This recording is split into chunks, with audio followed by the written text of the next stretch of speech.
Greetings, greetings, family. We are live for another edition of the Sister Shanice Show.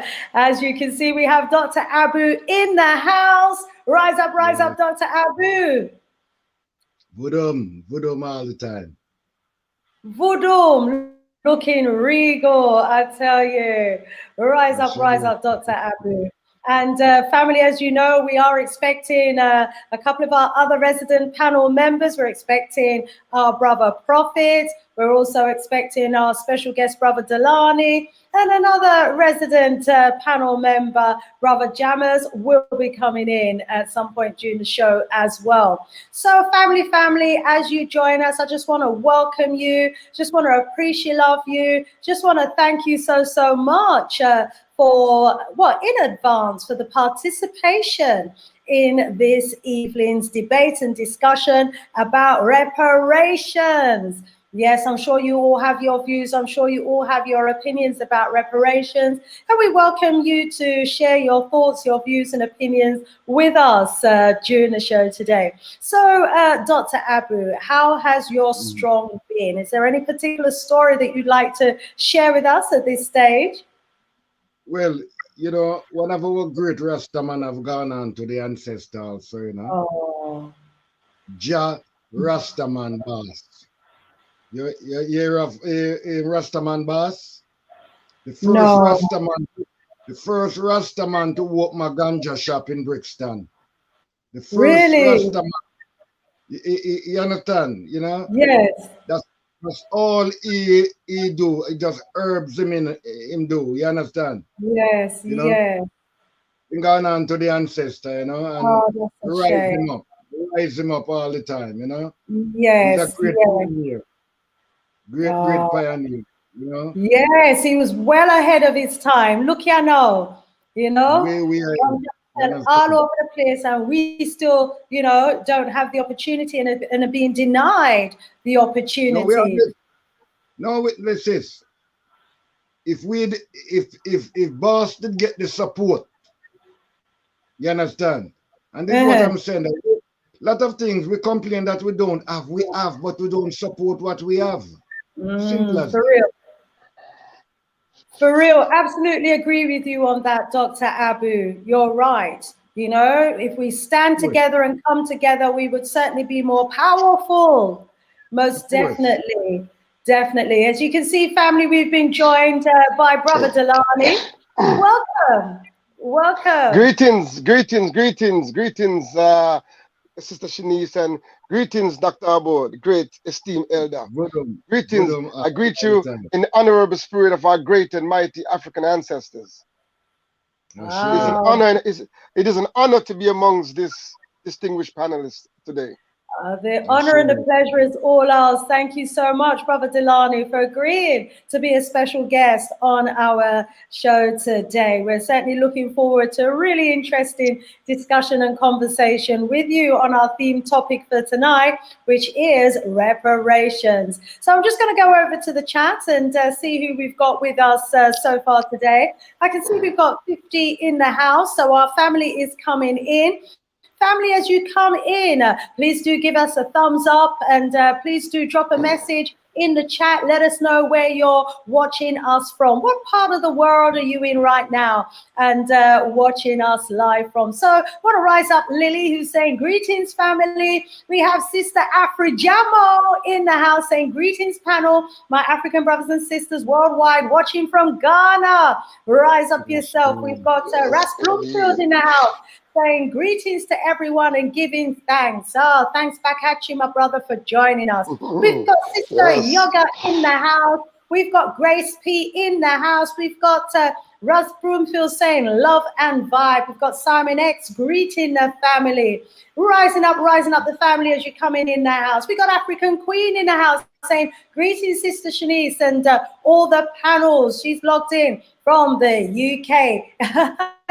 Rise up. I said, I'm a lack down there. Me say soon you can't fly out go nowhere. What am I trying to do? I pay the 5,000 pound fine, you know. Yes, them pull up them coppers. They're using this COVID left, right, and center to fill up their coffers. As we know, the bottom has dropped out of the UK economy. They're using this COVID to mask that fact and to mask the fact that we're actually in a recession. And their biggest worry is, as bad as things are, if everyone takes all their money and goes abroad, then there'll be an even bigger hole in the UK budget, hence the lockdown. Oh my days. Dr. Abu, what have you got to say about this £5,000 fine should, you know, you decide that you want to go on holiday and visit family and friends abroad? Well, this affects every class now, whether you're middle class or upper class or what class you want to in, you understand, you know? We've been charged all kind of thing long before this. So if we make this, I go put us in a kind of pause, then something wrong with it. You understand? If we didn't think that things was if we didn't think that we didn't have it easy before this, you understand?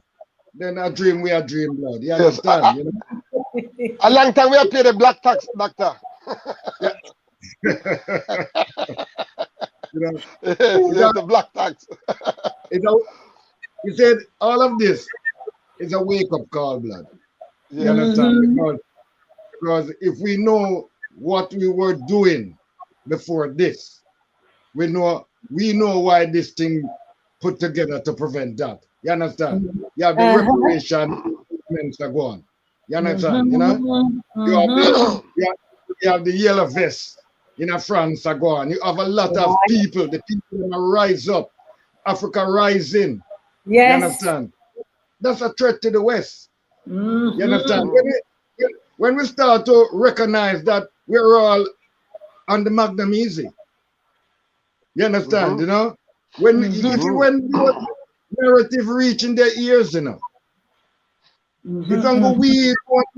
It's gonna go, some of us doesn't know the effect of that, because if these people have spies and intelligence, we are going to gather certain things. These are what they gather and realize that the people have arise.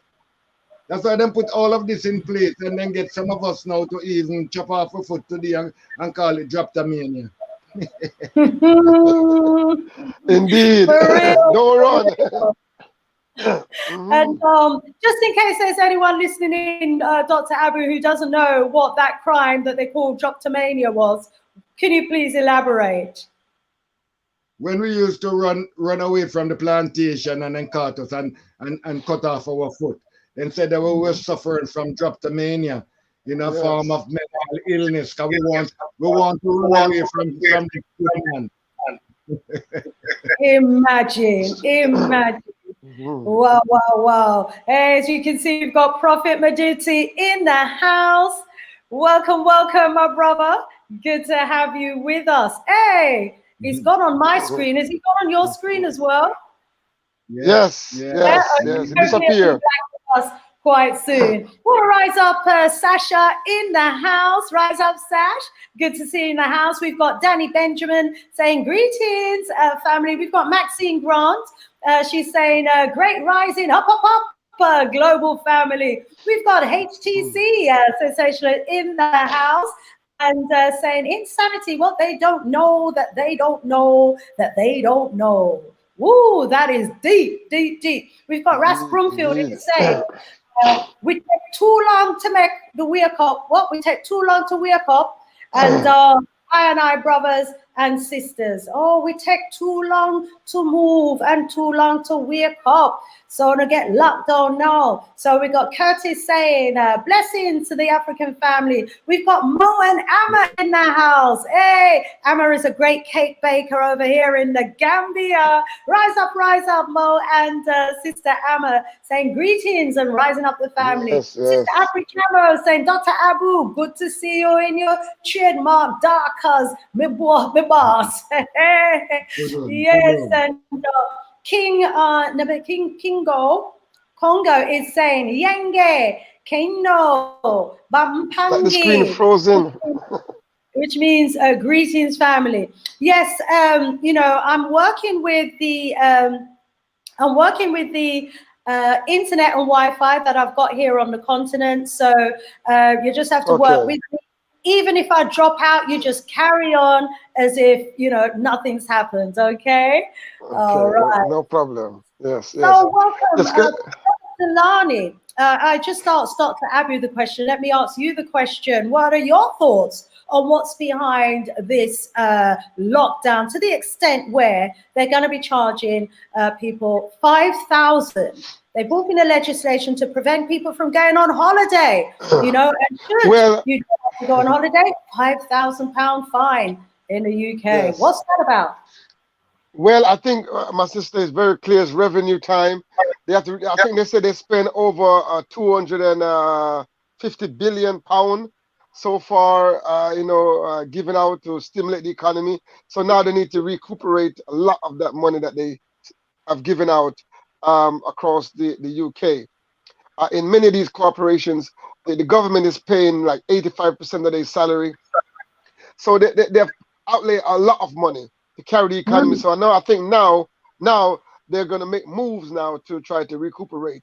And let me tell you something as well. In London, the mayor of London, you know, when COVID hit back in last year, the government decided to give him about $3 to $5 billion to keep London going. But he had to agree. He had to agree to abolish all of those freedom passes, all of the discount he was giving the student them, and he also raised the fee to go on the buses, raised the congestion charge, and all these other things in order to get that money. So they used blackmail to get that money because they want it back.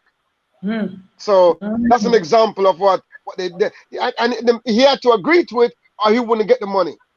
Wow. But we, the consumer, have to feel it, and that is the reason why you see the congestion charges went up, and the bus fee and train fee, all that has gone up, and they're taking away all the discount that they've given out. So this is the policy of austerity.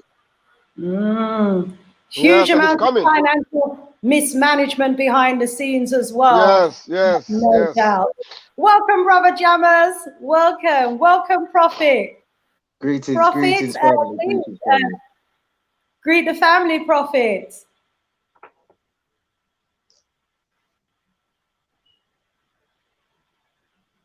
Kabo, Maduba Fon, Owo Baba Babawa. In the name of the creating force of the universe, the omnipotent being that which is greater than ourselves, was many names, Olodumare, Nkudokulu, Kwame Black for Ashe, Mungu Onyeme, Amenra Ashe, Majilaro Kutu, Olodumare George Akaba. Yes, you're looking royal tonight, Sister Shanice. You look like one of the sisters them from the old time days in the Caribbean. Like a little Caribbean flavor. You have the you know, all tip to my elder Dr. Abu every time, my brother Jammers and Brothe Dulani. Seems like I'm dropped out for a while. Yes, Brothe Dulani. We give thanks for you joining us here this evening.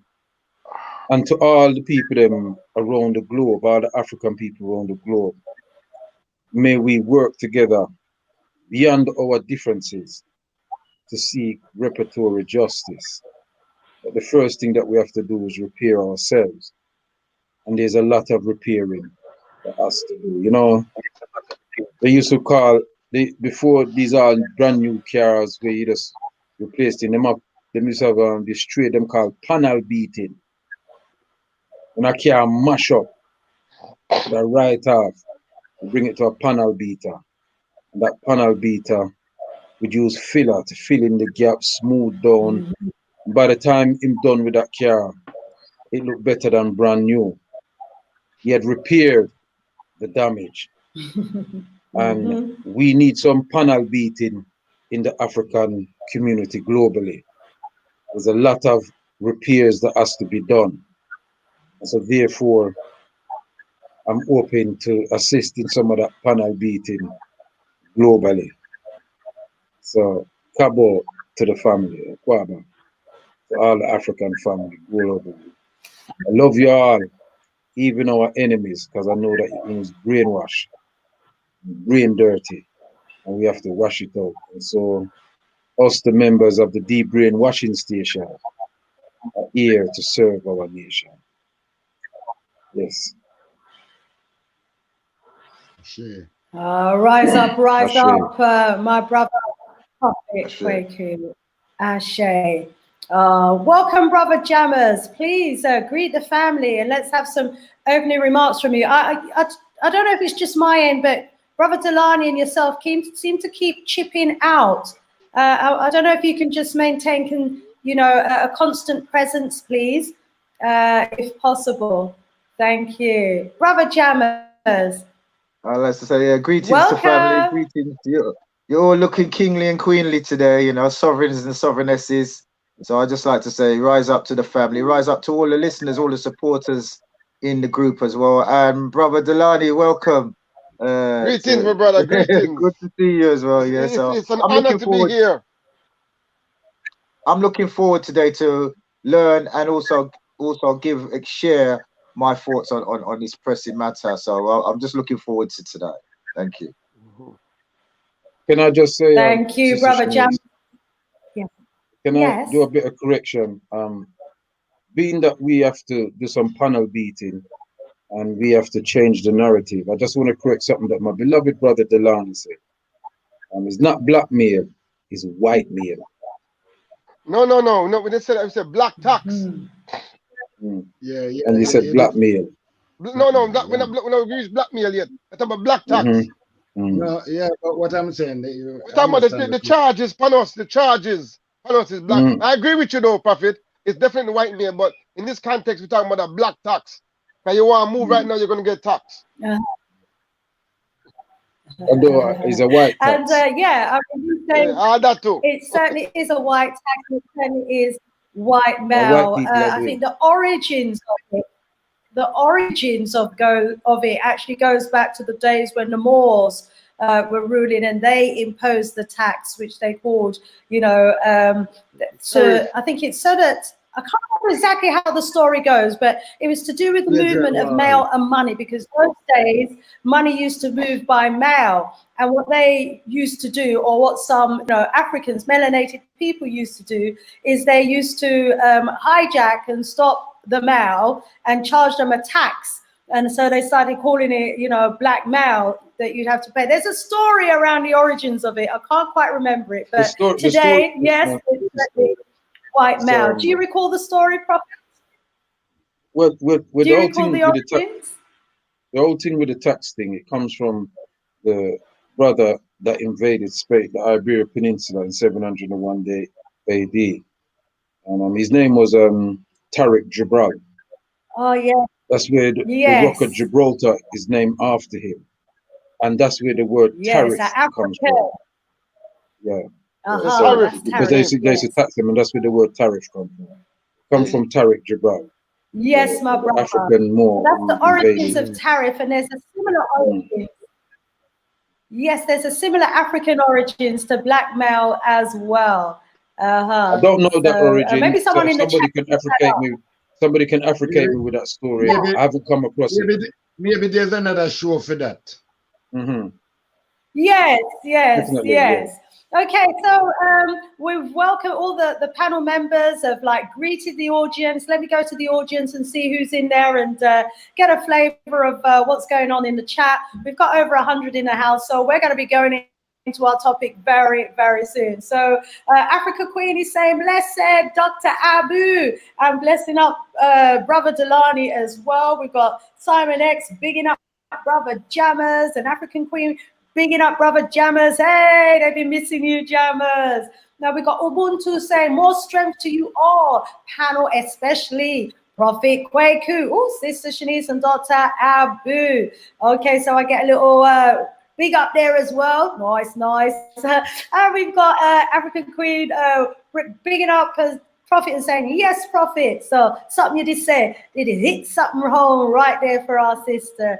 And we've got Africa Reimagine, who's saying, there is no doubt we need the reparations, not only the descendants, but also the African continent as a whole. They have stolen so much from us, and that's from our brother Kwame Konza. Rise up, brother Kwame. I'm glad you got internet tonight. If you want to jump on, you certainly can. If you want to talk on this topic, brother Kwame Gonza has been a guest previously on this panel and always has, you know, so much to contribute. Rising up all of the young leaders coming up. We've got New York City in the house. We've got the God in Me 31 rising up, the kings and queens in the house. So I want to welcome everybody in the house. Ubuntu, he's saying, good to see you on the panel, Brothe Dulani. Someone else was saying, what took you so long? yes, family. So Brothe Dulani is with us today. And as you know, the topic for discussion is going to be reparations.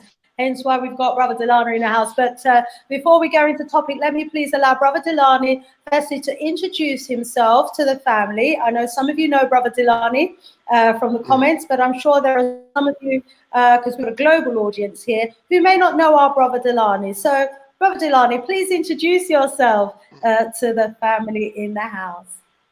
Well, greetings, African family, and greetings to this distinguished panelists. It is an honor and a privilege for me to be here, to be able to share within this time and this present today. My name is Brothe Dulani Masibu Wadumisai. I'm primarily a father, and I'm also the founder of the African Development Enterprise company. And I'm also a member of the African Emancipation Day Reparation March Committee, and in partnership with the Stop the Mangamizi We Charge Genocide campaign. So yeah, that's pretty much it for me. I wear a lot of hats, so I do many different things, multifaceted, multi-talented as well. So I got myself in many different areas, and we can talk about those areas as we go along. But yes, my sister, that is my brief introduction. Thank you so much. Welcome. I'm just going to quickly run around just in case we've got any new guests in our audience tonight who may not be familiar with our resident panel members. Let's start with Dr. Abu. Please introduce yourself to the family. Well, Vodum family, I'm Dr. Abu, Galaxy Radio, one of the management at Galaxy Radio, community activist. And I'm also a carer at the moment, father, grandfather. I just Africa me I deal with, you understand? That's the only thing really and truly I see to hold on to, you understand? And the whole thing about it, it's good to know that we're still alive.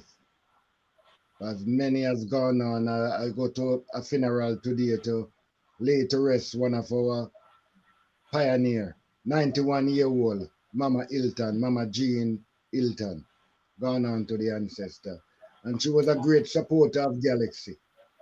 These elderly people support us over the years, and, I have to go to the and pay a tribute to her. And this is what reparation is all about.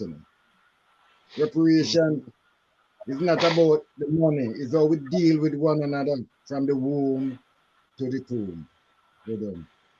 Ashe. Vodum. Rise up, Dr. Abu. Let's go over to our Prophet Maduti Kweku. Please introduce yourself to the family, Prophet.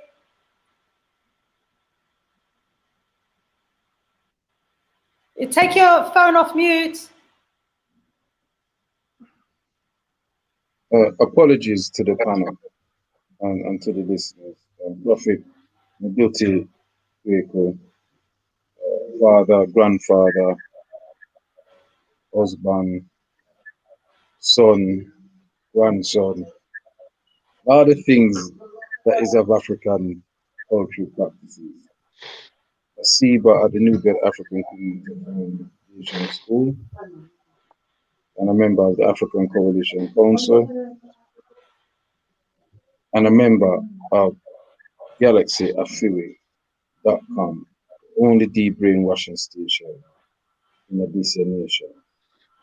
Catch us on the dial www.galaxyafiwe.com. Rise up, Prophet. Thank you so much. Hey, Sister Verna in the house. Rise up, Sister Verna. Rise up, those listening in from the Gambia as well. Let us know where you're listening to us from. Brother Jammers, can we have a brief introduction from you as well, please, my brother? Greetings, family. I'm representing the ancestors, plus the great ones who's fallen before us, who've gone before us, especially the recent ones like Brother Dougie, Paul Lawrence. You know, I'm following in their footsteps, plus Dr. Abu as well at Edison. So they brought me into the camp. I believe that the ancestors have given me a gift at looking at words, and that's what I come to bring to the family. I also, with Brother Dougie, we founded the Speakers Club to give us our own voice, our own platform to speak and exchange intelligence. Thank you. Thank you so much. Great to have you on board tonight as well, Brother Jammers. So well done to all of those, you know, who have been mentoring you to get you to where you are now. Absolutely awesome. And yeah, we all need to have our mentors, don't we? Okay, so let's go over to our topic for discussion tonight. We've got our special guest in the house, Brothe Dulani. As you've heard, he's very much involved in the campaign and reparations committee here in the UK. But first of all, Brothe Dulani, just in case we've got someone listening who may not know what the case for reparations is all about, can you first of all set out for us what is our case for reparations, or what is a reparations, please? Reparation. Great, thank you, Sister Shanice. And yes, I just want to say, reparation for me means to repair, and repair is to repair the damage. So the case as African people for reparation is a extensive case. It's a long historical case, but this case starts with us today. It doesn't start with our ancestors. It starts with us today, and it moves backwards, because the way reparation has been addressed right now is that we have to be harmed by the system of enslavement, system of colonization, and the system of white supremacy or white domination, or racism, discrimination, all of the laws that impacts on African people. So when you look at all of the problem that we face today as a people, the mental issues, the economic issues, the political issues, the spiritual issues, all of the issues that is plaguing us on a community, with the violence in our community, the lack of education, the ill treatment of our elders, all the condition that we see, this is part of the Mangamizi. And for us, the Mangamizi is the Hell-o-caust of chattel, colonial, and neo-colonial enslavement of African people. And it's the continuum of it. So we are in this continuum of this Mangamizi. And the Mangamizi is a Swahili word, means intentional calamity, an intentional damage that was done to our people. So we are mounting a case for reparation. And the case for reparation is laid out, and I'm going to, in our petition, there's a petition that is available on change.org that lays out all our demand. I'm getting a feedback. Are we okay with the microphone? Yeah. I'm getting a feedback. Yes, thank you. So yes, so the case for reparation, our case that we are mounting in the UK, which is a part of the international social movement for African reparation, because we have many forces around the world that are also fighting for reparation. So we engage in our fight, in our local fight here in the UK, which means that we think global, but we act local. So in the UK, we mounting the petition to the UK government, and we are petitioning them. So these are our demands for reparation. And one of the main demands that we're demanding in this country is for an all-party Commission of Inquiry for Truth and Reparative Justice. So that is what our demand is. And this commission would be able to investigate all of the damages that have been done to African people today. All of the mental issues, the social issues, the violence, the self-hate, the self-loathing, the disrespect, the racism, the discrimination, the lack of employment, the whole 9 yards will have to be tied into our historical experiences. And this commission would be tasked with doing that. And also, this commission would be giving a voice to African people, individuals, institutions, entire country, to be able to come and make a case, to tell your story, to have a voice. Because one thing that African people have not had is a voice at the table. Our voice has not been heard. Our demand has not been heard. So this commission would solve that problem. So on change.org, I'm encouraging our listeners, our viewers, our subscribers to go on change.org. And on there, you will see the Stop the Mangamizi We Charge Genocide Ecocide petition. And that petition will lay out a long list of demands, but primarily is for the All-Party Parliamentary Commission of Inquiry for Truth and Reparative Justice. So that is there. So that covers the broad spectrum in which we're working under, but the reparation movement is on the ground and it's building up steam. It is galvanizing our people. It's about raising awareness to get our people to understand that all of the attacks, all of the damages that have been done to our people today is a part of the Mangamizi, and we have to take action. We have to take action. We have to move against this. And that's just an introduction for now, Sister Shanika. You got a panel, so I'm going to kind of land right there, and then we can continue on different aspects of how we're campaigning and how we're getting this job done.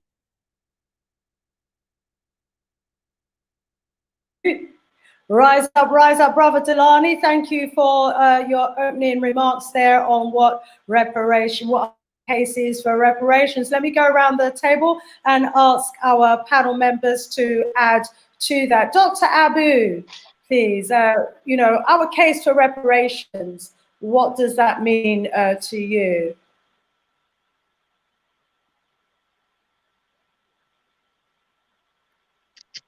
You're on mute. You're on mute. Yeah. Give thanks. Yes. Vudum. Yes. Vudum. I was practicing the telepathic thing, but I realized more practice. I don't realize that one of the pampi as you go. Not like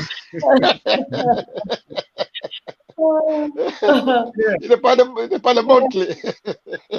Yeah, reparation is a very serious topic. You understand, and to me, reparation is not only the 1st of August. Reparation is 24/7. You understand? And one of the biggest move that we missed within this reparation, is where we are now. As I said, I just come from a funeral of one of the pioneer generation, then we come here. And the abuse that those people go through, I think by now we should have a lawsuit in the court, for those people. You understand, How can we going way back on the plantation and we not deal with that situation here right now? This is what we have to do. Every case that is going in the British court should have reparation in letterhead attached to it, the Mangamizi. We have to be really serious now in certain things that we are doing. You understand? That's why I have to rise up, Brother Carl Grant, and campaign for truth and justice, because it brings clarity to the whole thing. Reparation is a very serious thing. You understand? Reparation means that we cannot have up with one another yesterday and still continue today. That is not reparation. That is crawling back on the plantation. Reparation is not using 10,000 to buy one friend when you could have used that 10,000 to have 20 or 10 brother and sister with you. You know, reparation is how we treat ourselves and it's how we treat one another. You know, but today, to how I see some people, for them definition of reparation is to get some money and still crawl back on the plantation, blood. You understand? We have to be serious. We cannot talk about to repair ourselves and then go back to the shackles that aim keep us in that way. To me, reparation for me is my full African spirituality, Aludumare and all of them things there. You know, without those things and a repair, we are repair. We're not repairing. You understand? You know, we're not repairing. We don't want to go to quick fit. Quick fit we want to go. You understand? But I'm saying that reparation is a black man to have a black woman. That's reparation. Simple as that. Reparation is to know that straight black African pride. Voodoo. Voodoo, rise up, Dr. Abu. A lot was said in there, indeed. Let me go over to our brother Prophet and hear from you, my brother, what you would like to add at this stage by way of opening in terms of what our case is for reparations and what reparations means to you. Well, you know, reparations, one of our great intellectuals from the continent, and Brother Chinwezo, and I'm paraphrasing now, he says that we have to have reparations of all kinds. We have to repair ourselves, you know, educational reparation, spiritual reparation, cultural reparation, reparations of all kinds. For me, all of those things are interlinked. But I think one of the most important things about reparations is repairing the damage that has been done and restitution, non-repetitive. But the key thing is us as African people. We are a damaged people. And as I mentioned before, when I gave the analysis about the panel beat and all the car, when it mash up, there's a lot of repairs that have to be done to bring it back to how it was or better than before. And we have to get rid of the petty differences that we have, especially in the African liberation movement. We have to put down that which we disagree on and move on what we agree on. Because when all is said and done, reparation is not something somebody gonna give to you. Reparation is something that you're going to have to take. Better believe it. We're going to have to take that. And I mean that literally. And so the freedom that we enjoy today, the fact that we can be on this platform having a conversation, even talking about reparations, is due to the fact that our ancestors took their freedom. They didn't just sit down and talk and do all them something and write paper and them thing. Yeah? Yeah? Them didn't just do that. Them take up them last. Yeah? Them poison, them captors, them burn down plantations and all these concentration camps. They did some literal damage to gain the autonomy that we have today.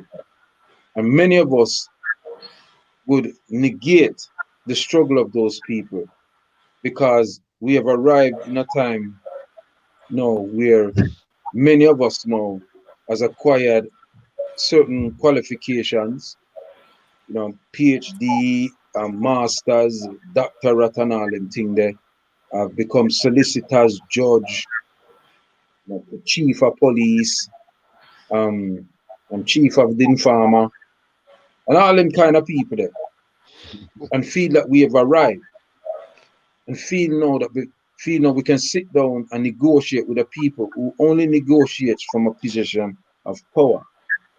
That's not saying that we shouldn't attempt wherever we are in the world to achieve justice, but we must know our enemies, know what their capabilities are, and know what they will and will not do. and we must plan differently. And I just keep it like that, plan differently. But we must never, ever feel that they're going to give us anything, that we are going to have to take that. Now, people might say, what do you mean by take that, Prophet? Taking that is not necessarily taking up a gun and going and shooting down and tearing down. No, no, no, no. You take it by action, particular action of all kinds. So we have our people them who's negotiating and them thing there, but we have our frontline fighters who's standing on the battlefield. We have people who are in certain positions and don't do the norm. And so, for example, over here, as Brother Dulani was explaining, there's been a landmark decision in one of the cities, the city of Bristol, where the city of Bristol council has accepted the fact that they want to look at this all-party parliamentary inquiry of the Amangamizi, meaning that all the councils voted for that, apart from the Conservative. The mayor of the city was in support of that. Consequently, from that, as you can see now, there's been riots in Bristol, and you know there's an inquiry by the police, etc.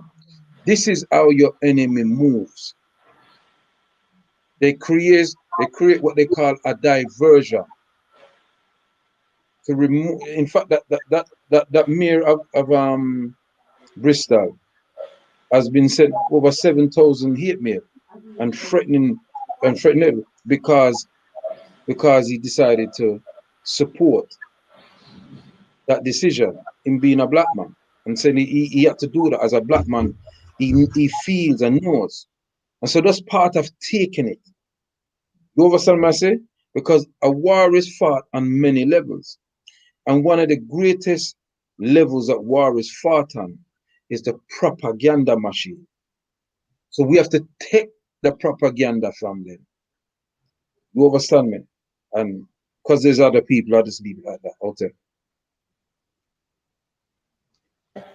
Hotep, thank you so much, Prophet Maduti, for that by way of opening. A lot covered there indeed, and I'm sure, you know, we'll go back to the Bristol decision and other decisions by certain corporations as well to pay what they say is reparations. And just want to, you know, add to what's been said there in terms of, you know, remembering our ancestors at this stage, you know, those who were kidnapped from the continent, those who were taken away from Mama Africa land, those who were taken on the ship, the 100 or so million Africans who were stolen from the continent, put on the ships at the bottom of those ships and taken across the seas and scattered across the Americas, the Caribbean, you know, and endured all those years of hardship, hundreds of years of free labor. And we're all too aware of the horrors that our ancestors suffered on those plantations. And we are also, or ought to be aware, that we never stopped fighting. From the day we were taken off the continent onto those ships, our ancestors fought on the seas, they fought on the ships, they fought down in the holes. Some of them managed to take over the ships and try and sell them back to Africa. We have the names of so many ancestors who fought on the plantations in the Caribbean and in America and Brazil and Haiti. You know, we never ever stopped fighting. And as a result of those fights, as a result of the bravery and the courageousness of our ancestors, today we no longer have the shackles around our feet, around our hands, and around our necks. You know, we are to some extent free. And as a result of the continued fight and the continued struggle for our liberation or in our independence, you know, our African countries have, you know, a level of independence, even though we know it's not total independence. We still have to rise up, those freedom fighters and those liberators of ours, you know, for the works that they did during their lifetime, you know, to try and take back Africa from those colonial powers that had control, you know, from the front door of Mama Africa. Yes, we know they are still controlling from the back door, and that's because, you know, there's still more works that needs to be done. And so we recognize the works of our ancestors, their bravery and their courageousness to get us to where we are today. But the struggle continues, the fight continues. And as you've already heard from some members of our panel, you know, they're involved in the struggle and they're involved in the fight. And, you know, it's up to us now to continue that fight and that struggle. So just recognizing our ancestors and handing over to Brother Jammers, passing the baton to you, Brother Jammers, at this time. Welcome, my brother. Let's have an opening from you. What does reparations, you know, mean to you? I think the panel, you've all explained it so eloquently already. I want to look at it in the context of the question. So could you just read out the question for the family who's listening as well, so we can get the full grasp of what we're talking about today? I was asking the panel members to set out for me what you consider to be our case for reparations. Okay, I'll just take it in the context of the question of if 400 years is reparations the answer to exploitation and enslavement, right? So in that context, we have to look at how reparations works in relation to exploitation and enslavement. Enslavement means mental, the mind. Enslaved, that means you've been given another identity. So the first step of enslavement is to put your mind in another state of value system, in another state of identity. Exploitation is the state or the action of turning out. So basically, your mind is put in a different identity state. So all your actions are towards somebody else's profit. So that's the state of enslavement and exploitation. So where reparation comes into the equation is repair. Re means to go back. Pair means into a state of balance. So enslavement is a psychological effect. It's not relating to money. Money will help if it's used in the right way, but enslavement is a psychological effect on the mind. So where reparation comes in that aspect, in the conscious level, it is putting us back into a state of balance so we can maneuver in the chaos. So that's my opening statements in relation to it.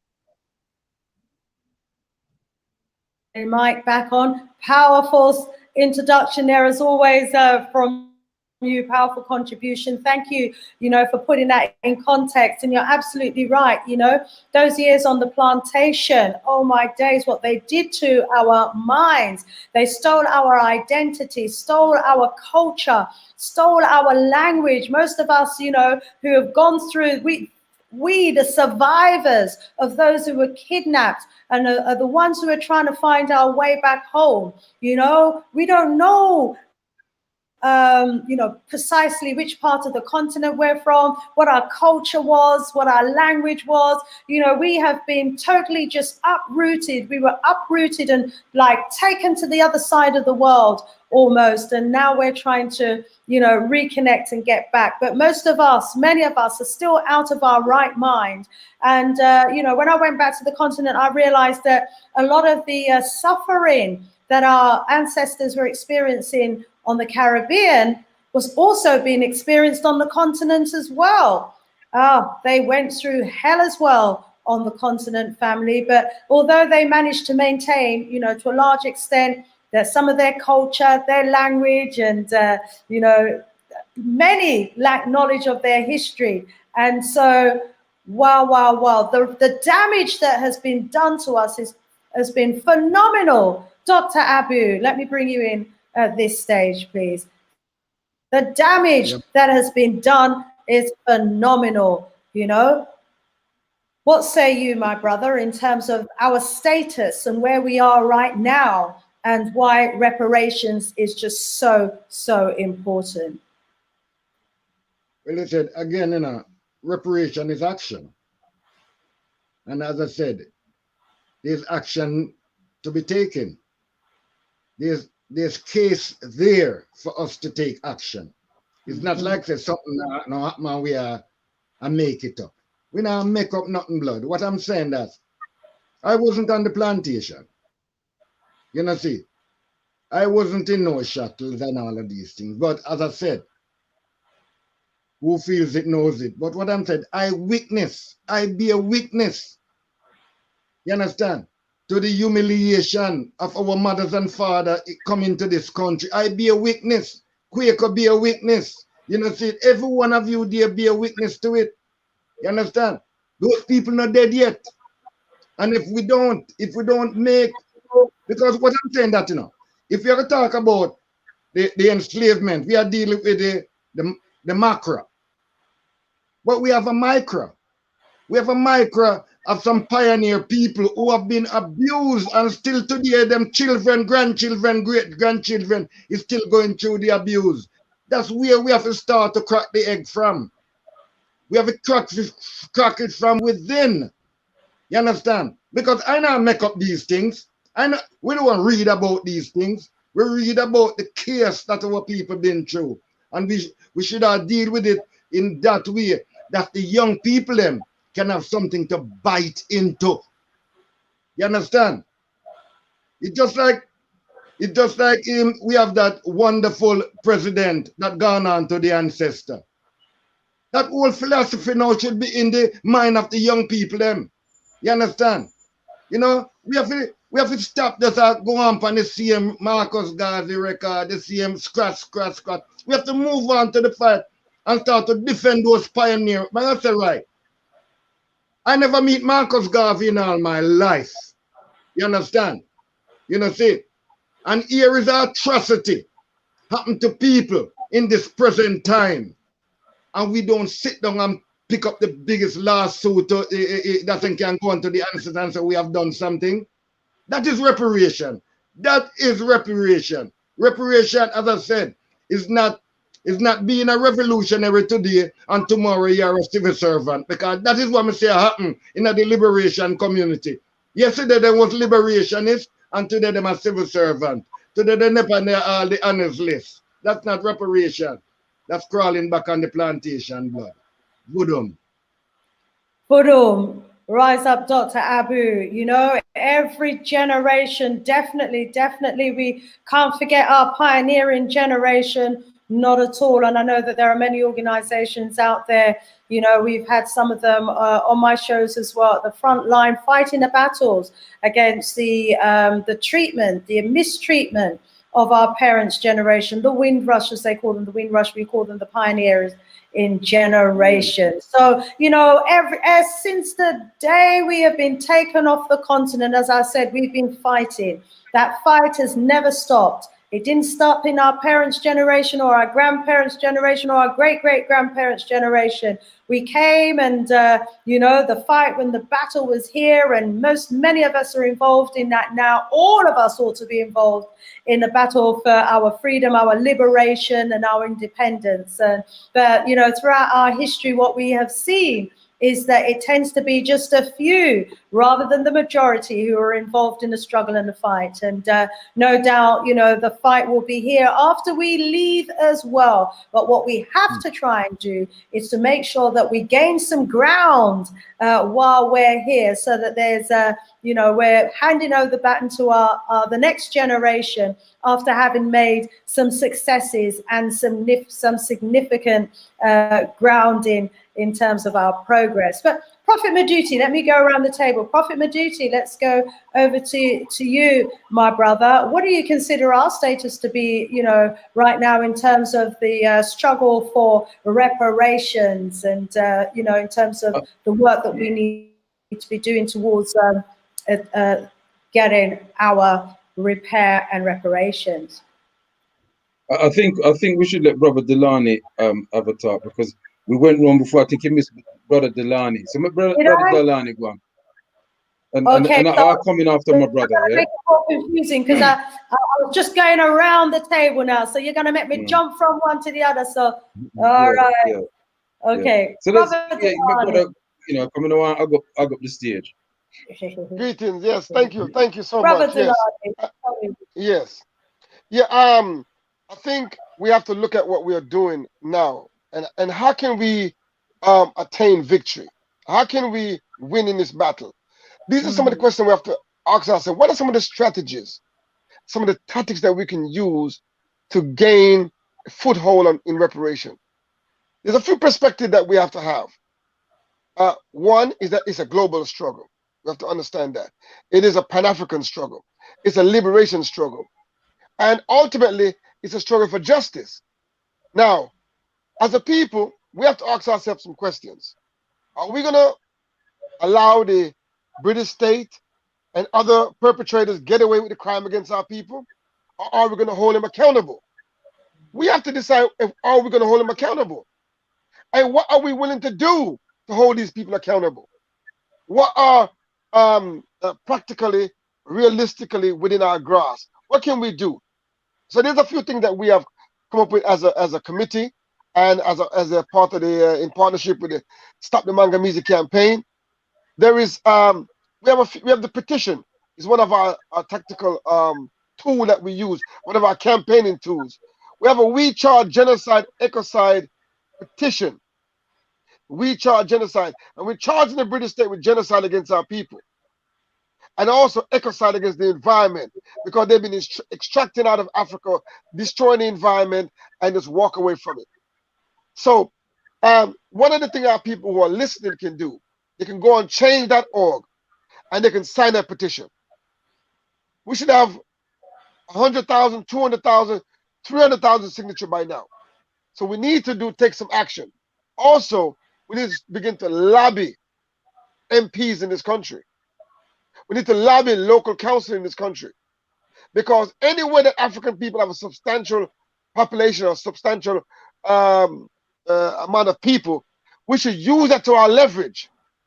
Because our agenda must always be reparation. Reparation got to be at the top of the agenda in our political interaction with this British state, with the politicians them in Britain.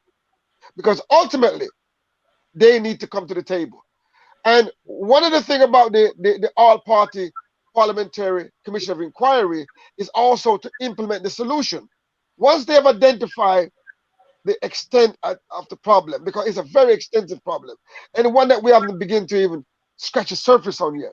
And we could get a situation where we can get all our experts to come together to weigh in on this issue of the damage done to the psychology and also the culture and the mind of our people, to really look at that and also look at the economic damage. And it's all rooted in our enslavement and in our colonization.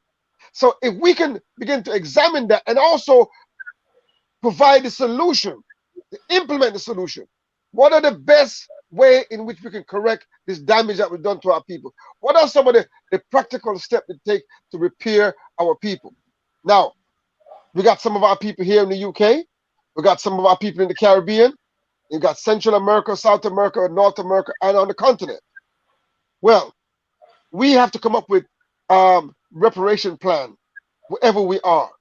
We have to now start to devise our own reparation action plan, so we can be able to step to these local councils, step to our MPs. This is my reparation plan. And because of this system, I've not been able to implement this plan. So that is a charge on us as a people. We have to be willing to engage this political system.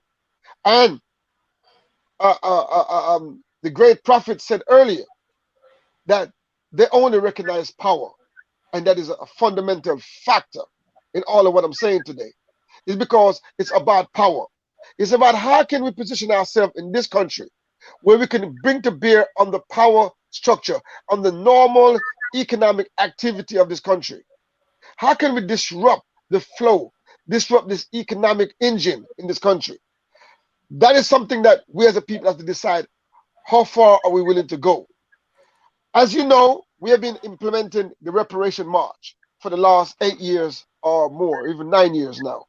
And that is a tactics that we use to create disruption, to disrupt the UK, London economy, and also to raise awareness and to galvanize our people, to show our determination, to hold these people accountable. So that is an annual event that we do to drum up the people, to get the people active, to get them involved in that process. Now, that alone is not going to do it, because we've been marching and they've just been telling us that, you know, you know, we recognize you to write us back a letter and saying that we recognize your marching. However, we don't think reparation is the answer. That's their position. So we now, as a people, has to up the ante. We have to willing to engage in campaign that's gonna bring pressure onto the system. We need our people to not be afraid, to be able to come out in mass, in tens of thousands when the time is ready. And we have to be willing to pressure the system. And I mean pressure the system. So that is one thing. And then that campaign that we're doing with the Stop the Manga Music campaign, a lot of things going on behind the scene. Now I'm going to come to local government, and that's an example of how we can campaign. Lambeth Council, you know, Lambeth has a significant black population, African population. The Council of London last year, July, they voted on the reparation motion, and they voted to push for the all-party commission of inquiry for truth and reparative justice. They're on record. They are going to be lobbying the national government on our behalf.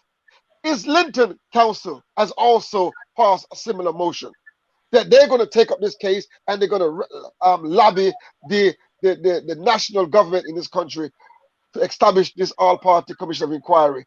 And now, this year, in Bristol, the same city where that statue was torn down, Causton, this old slave master, this old wicked demon enslaver, had the statue on parade, was torn down and thrown into the river.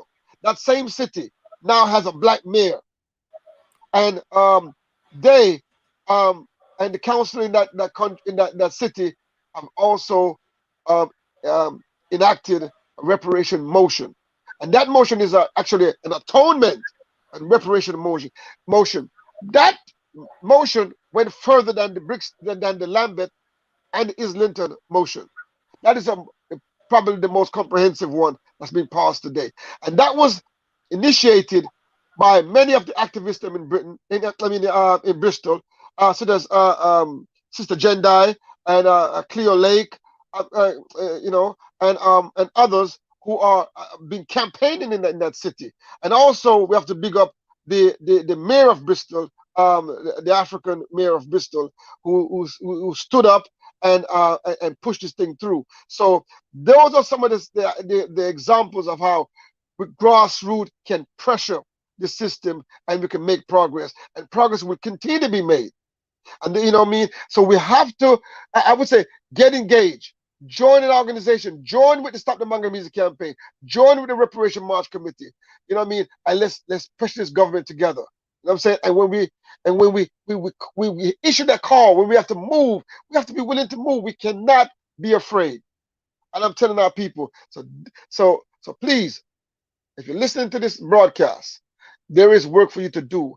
Reparation is a participatory campaign. It's not an audience. Take a look, take a seat. It's not a you know, where you get in the stand and watch what's going on. You have to take a position, because none but ourselves is going to liberate our kind. Thank you. Thank you, Brother Dulani. Ashe, ashe, ashe. Oh, wow. And like you were saying, you know, we have to be a powerful force to be reckoned with, and we can get involved in this struggle for reparations on a number of levels, you know, community level, local authority level, on a national level, international level. There are many levels at which, you know, the fight for reparations needs to be fought, at a CARICOM level, at a continental level, at a UN level. There are so many levels. And, you know, clearly, if we're going to be effective on all those levels, then it needs basically an army of us, you know, involved in the struggle. But, you know, even though at the moment there may appear only to be a few who are involved in this struggle, in my opinion, it's just not being given the force for reparations and, you know, the bodies behind it that's pushing for reparations, I feel, is being played down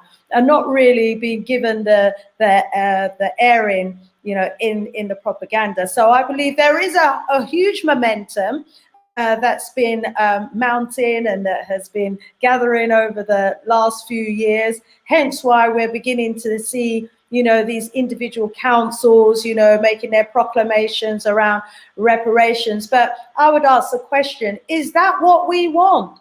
Do we want reparations, you know, to come in spurts and coughs here and there across the different local authorities, or are we looking for a national or European-wide, or you know, for the whole Western world really to put their hands up and apologize first of all, and then, you know, to compensate the continent, the Caribbean, and the people of the diaspora?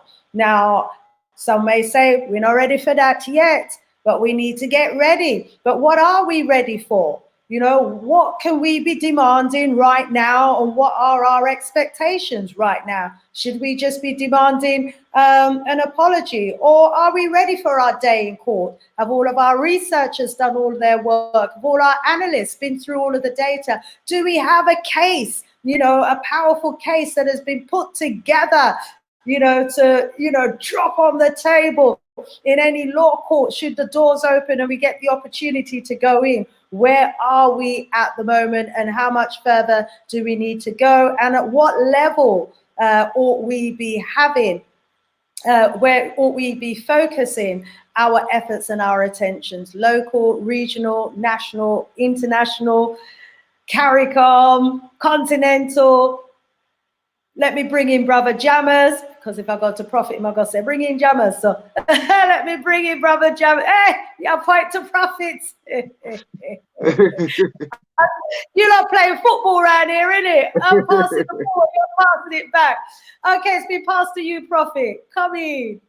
And we've got Brother Kwame. And now, Brother Kwame's internet is a little unstable. So, you know what? Let me pass it to Brother Kwame Gonza from Ghana while we have him here. I know you're ready to give way, Prophet. Rise up. Welcome, young leader Kwame Gonza.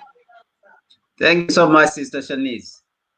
Thank you so much, the panel, Brother Jammers, Dr. Abu, Prophet Imedute, Brother Dulani, everyone. Thank you so much for always being here to teach our people and to support Sister Shanice on the show. And Sister Shanice, I want to thank you so much for always being around to teach our people and educate us. All of us, we are learning a lot from your shows. It's a team effort. It's a team effort, my brother. I don't take any credit. Yeah, thank you. Thank you so much. We all learn from you. Yeah, so for me, what I can say about the issue of reparations from the perspective which I look at it is that we need to agitate as what has been going on, as the marches, as the letters, and you know, agitate wherever we are, whether it is in Britain, whether it is in the United States. But we must not lose focus that these people, they only understand the language of power. The people we are dealing with, they only understand the language of power. So until we have built up the muscle of Africa, so that Africa has enough power, we cannot even drag them to bring them on the table, because they understand the language of power. They can't come to the table voluntarily to come and negotiate. So we have to drag them and bring them on the table. And that is after we have gotten that power which we are looking for. So when you see what is happening around the world today, for example, these Europeans, they have ganged up against China because they are trying to suppress China and its rights. But you can see that China is able to deal with them from a position of power. When you look at the recent negotiations, the American government invited China in Alaska. So the Chinese have to respond, because the Americans were trying to show that they are powerful, you know. So the Chinese have to respond and show them that you cannot respond to us, you know, in that way. you are no more powerful. Even you were not powerful 20 or 30 years ago. So these people, this group of people we are dealing with criminals.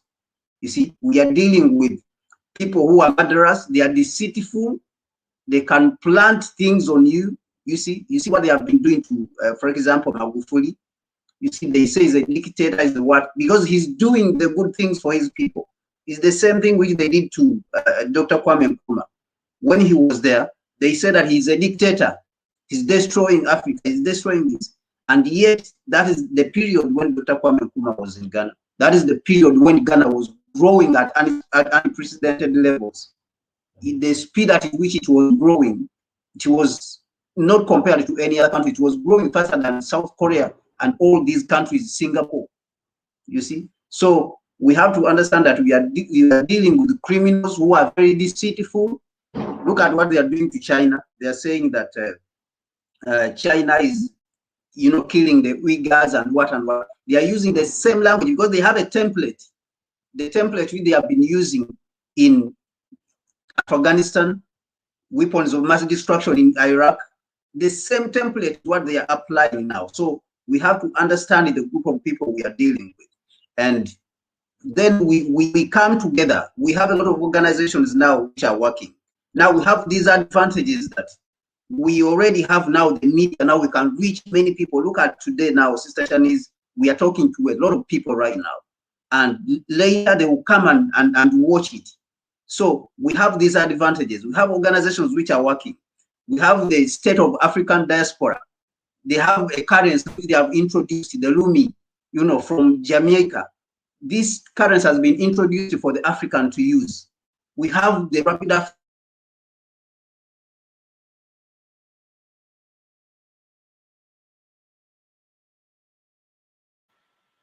Our brother's frozen my end. Has he frozen your end, Dr. Abu? Yes. So we have from our brother Kwame comes up, and I'm getting feedback. Let me mute. I froze a few times as well. Sorry? I froze a few times when I went in and out because everything froze. So I had to went out and then I came back in. Oh, that's what happened. Oh, okay. Yes. Okay. Thanks for that. Prophet, let me bring you in now. You ready for coming? Let me mute myself. I'm getting feedback. Yes, so a lot of interesting things has been said, and I love what the young man said from Ghana, Brother Kwame, because he's perfectly correct. Power only respect power. And so we have to get to that stage where we can defend what we're dealing with. It's been 7 years, Brother Dulani, the march has been happening. 2014 was the first year, and last year was the 7th year. This year will be the 8th year. Messiah, August. We don't sit down as Black people, African people globally, waiting for Europeans to give us a handout. If we did, we would not be here today, standing on this platform and expressing ourselves. So, for example, a lot of our people don't realize that they're doing repertory work, but them just do it. Here in Britain, there are hundreds of African Saturday schools dotted up and down the country. Every Saturday, Africating our children about who they are, their story, how them arrive here, their contributions to world civilization. These stories are continuously told. And that is part of repairing the damage that has been done. Equally, there have been organizations who's been doing repertory work for decades in this country, namely the PACM, the Pan-Africanist Congress Movement, to name others. And so the repertory work has been going on from the time of Oladio Equiano in this country here in the 1700s. An African who was kidnapped from Africa at the age of 10, ended up in Britain and gained his freedom and started to fight for the liberation of African people from in the 1700s. Repertory work was being done on the island of Haiti in 1791 when the Africans rose up to defeat their colonial masters, the French. Repertory work was being done here with even Bernie Grant when he became an MP in this country here. Repertory work is being done with the people them who do voluntarily work in terms of organization, men and black mental health, etc. Repertory work is being done with the campaign for deaths in custody. Repertory work is being done with the Cherry Gross Foundation. Repertory work is being done even with GalaxyAfiwi.com. Repertory work is being done with even this panel that we see, dealing with the Manza musical situation that we find ourselves in. And so repertory work is being done in many facets. In this country, the evidence, this is the evidence now. We have the evidence of what they have done to us. In the time, in the height of the enslavement that the Europeans in Britain was engaged in, over 40,000 people we have documented in their documents, documented word for word what their names were, who they were, how many Africans they were engaged in owning, etc. What plantations they own. Because contrary to belief, a lot of people don't realize that most of the people them who did own Africans as slaves didn't even go to the Caribbean and the plantation them and the concentration camp. Them stay right here in Britain and earn their money. You understand me? I said some of them were women who their husband had gone on to the Caribbean, died out there, and they became the owners of those concentration camps. And they took in a levy and a money, and they hired an overseer to oversee what they was doing over there, etc. So we have the evidence. There was a documentary that was put on the television some years ago. Can't remember the name of the person that actually did it. It was a historian here, and they went into their vaults and they show you the documents and everything like that. We know, we have the evidence to prove that those same people them were paid what? Reparations. What did I say? Those very same people them that was enslaving our ancestors, that owned our people like they own property. Those people were paid compensation, financial compensation in terms of reparation for loss of earnings when the British government was finally forced to abolish the enslavement thing they called slavery. The French were paid reparations for the Africans defeating them and freeing themselves. And that was supported by even Britain Yasso and the United States of America and others. So we have the evidence to prove it if we went into a court of law. But this is the question, and this is the thing that I struggle with. Whose courts are we going in? It's their courts. We're going into freedom court, forget justice for what them do to we. And so I'm more moving to the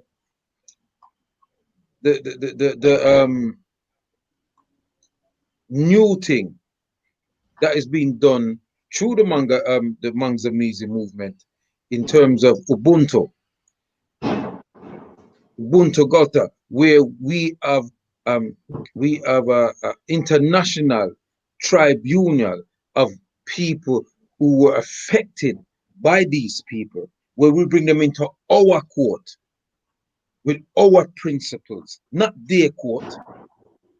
And you see, this is what power is, because even without them dropping bombs, they're able to tie us into the narrative that their way of dealing with law and truths and rights and justice is the way.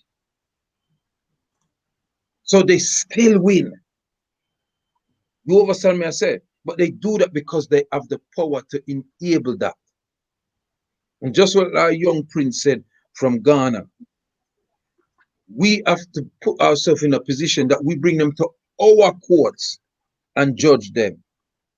You understand me? So, for example, when Hitler lost the war and his cousins them decided to support the people them that Hitler invited to a party and then he gassed them. See? Hitler's henchmen them was tried where? In a court of their law, under their system. You understand me? So he couldn't get away. And so the Jews was awarded reparations. And they were awarded a place when where they can be allowed to redevelop them culture, redevelop who they were. And so they were given somewhere. And that place was what we call present day Israel. Well, we don't need to be given anywhere, excuse me, because we have somewhere. And we must be in the position to redevelop that uninterrupted, but make no beans about it. They want what's in the grounds of Mama Africa, and they're not about to give it up just because we lobby them. Don't you ever forget that. And I'm going to repeat it again. Reparation is not something somebody give you. Reparation is going to be something you're going to have to take. And so we have to plan 100 years ahead. What's up? So true. Prophet. Yes, agree. True, true indeed. Let's go to our guests and our panel to jump in here. Brothe Dulani, do you want to come in here and add and complement what Brother Maduti has just laid out for us? Hey, I endorse. Given. Yes, I endorse what Prophet have said, and it is true. Ultimately, we have to take and secure reparation. You know, I mean, they are part of reparation that we can conduct our own self-repair. Within the realm of self-repair, we can do that on our own. We need to be able to repair our own personal relationship.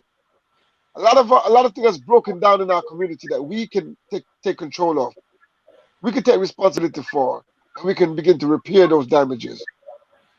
You know, organizational damages. You know, family damages. We can repair those damages. At least we can begin the process of repairing those damages. Institutional repairs. Some of the institutions that we can implement amongst ourselves. Burial ceremony or institution that we need to take control of. Marriage ceremony, birthing ceremony, naming ceremony. These are institutions that we can build to begin to restore ourselves as a people. Also, the renaming of our people, the identity of our people is an issue that we have to address squarely. And we are addressing it, but we have to continue to address it. And that's one of the opportunities that the reparation movement provides us, is the ability to self-repair. And we can take the charge and move forward with our self-repair agenda. There are a lot of issues that I have with the Caribbean. The neo-colonial establishment in the Caribbean has to be sorted out, have to be dealt with. And that's why this year, 2021,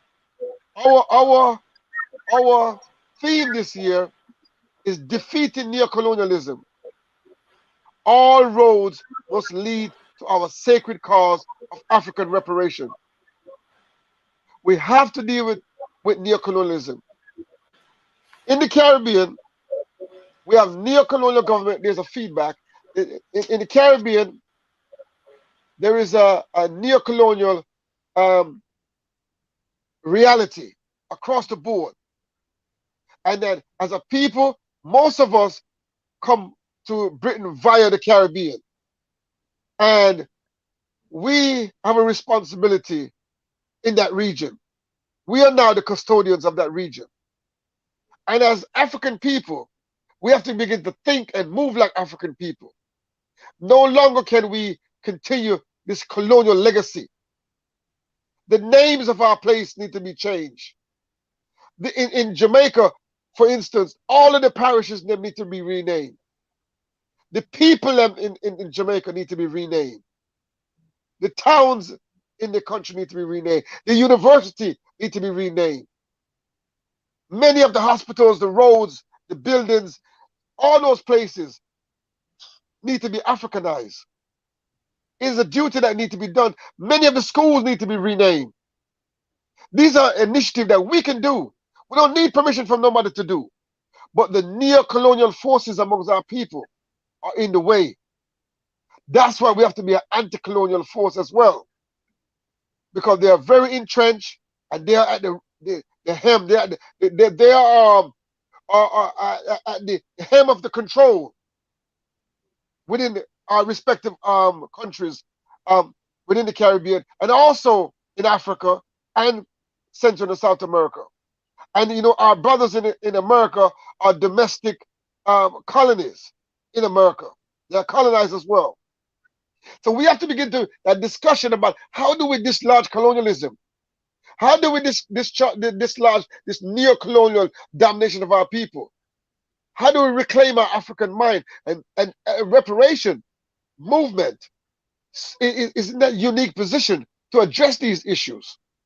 Because we need to provide a pathway for our people to change their name, a pathway for our people to begin to change the name of their communities, change the name of the institutions that are surrounding them.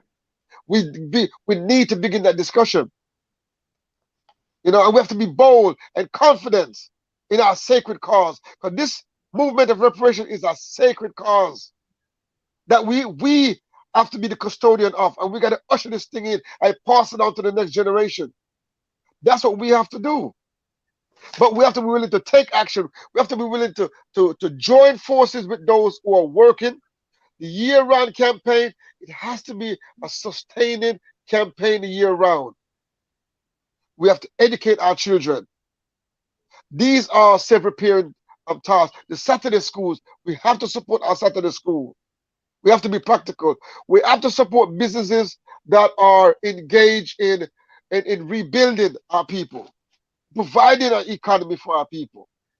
That's a part of the repairing that needs to take place.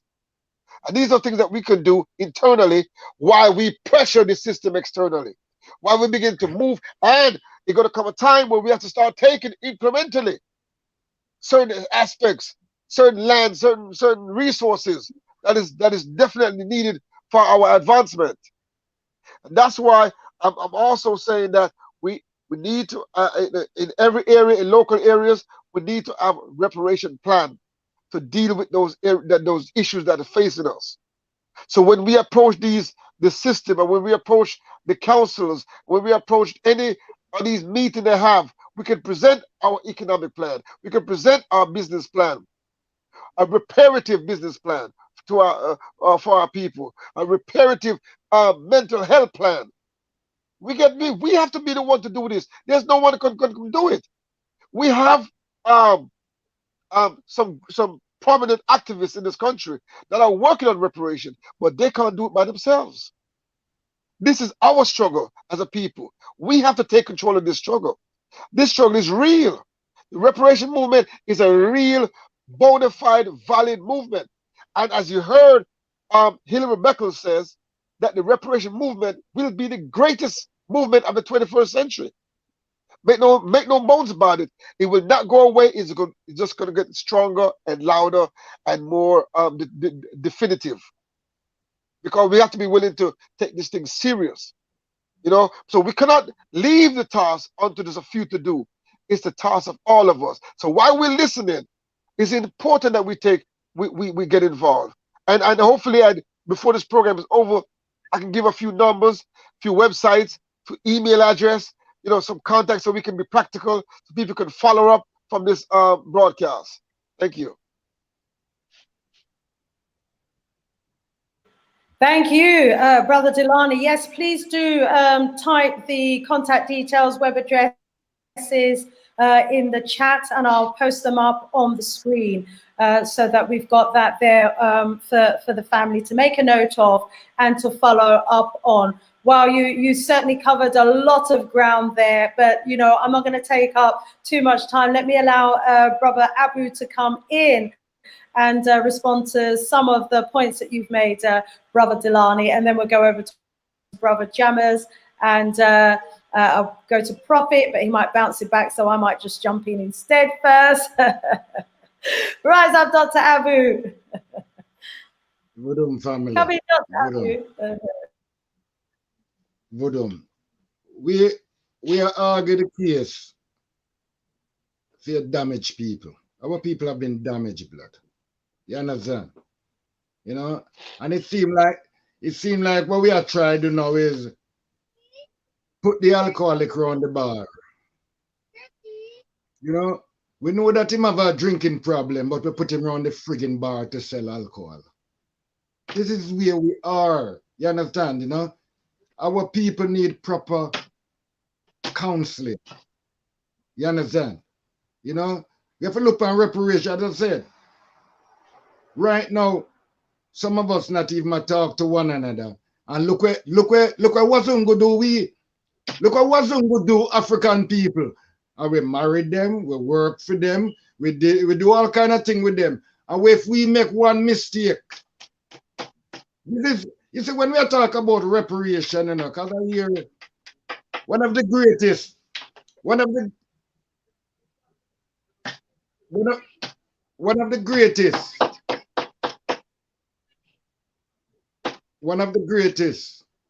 reparation movement. Sorry, Dulani, put your phone on mute, because whatever you're doing in the background is coming through. Respect. Yeah, it's coming through. What Dr. Abu is speaking. Go on, Doctor.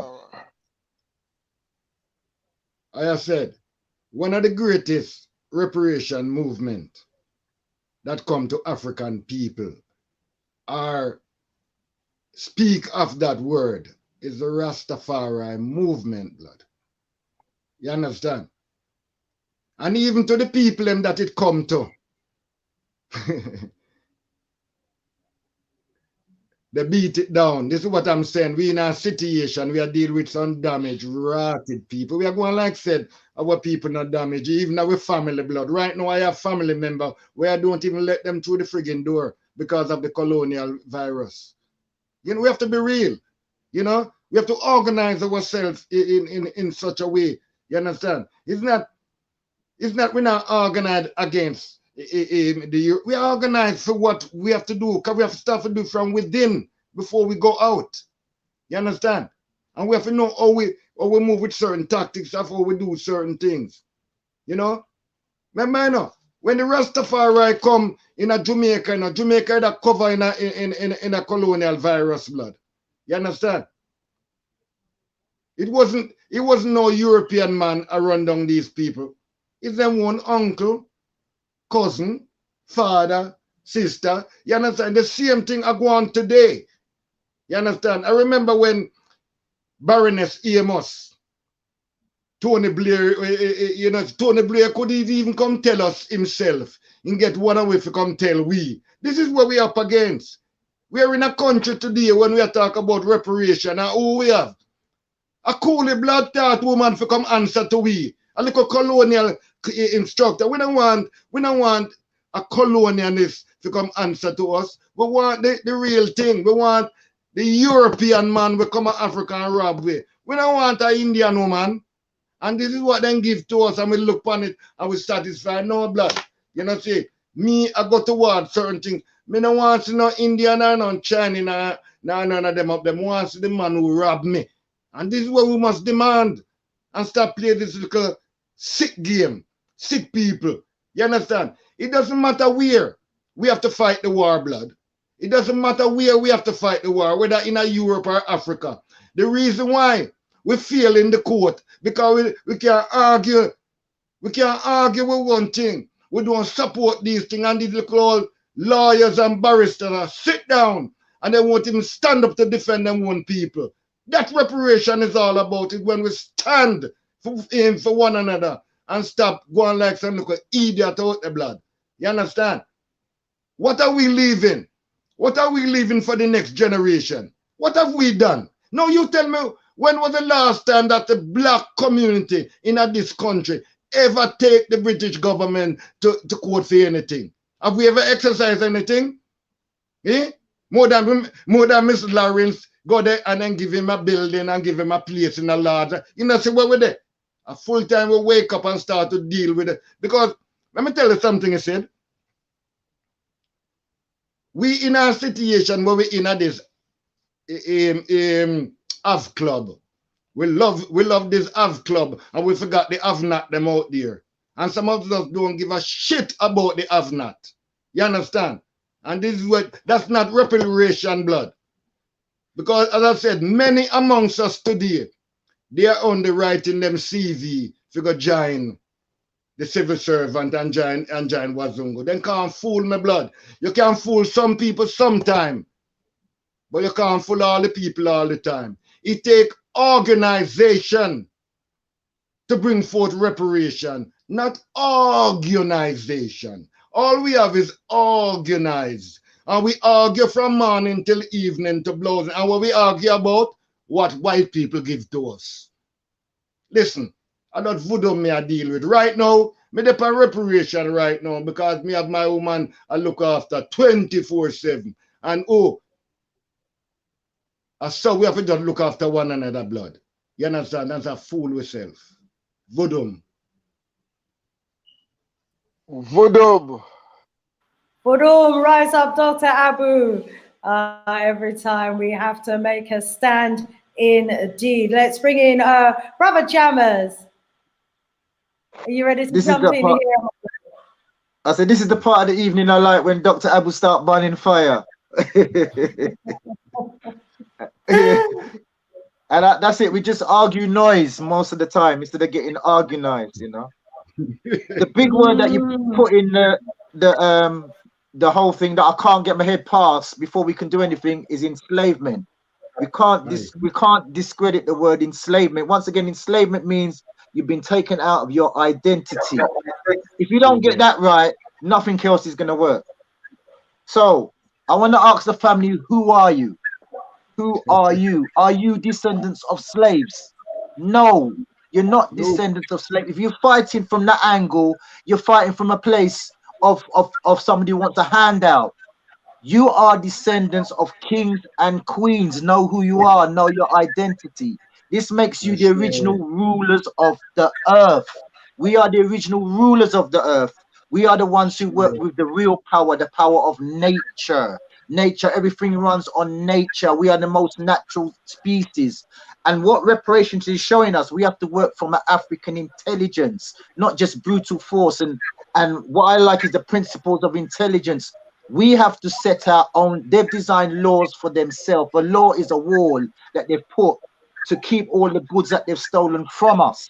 So as the original rulers of the earth, we have to set up our own laws, our own code of practice. And it starts with ourselves.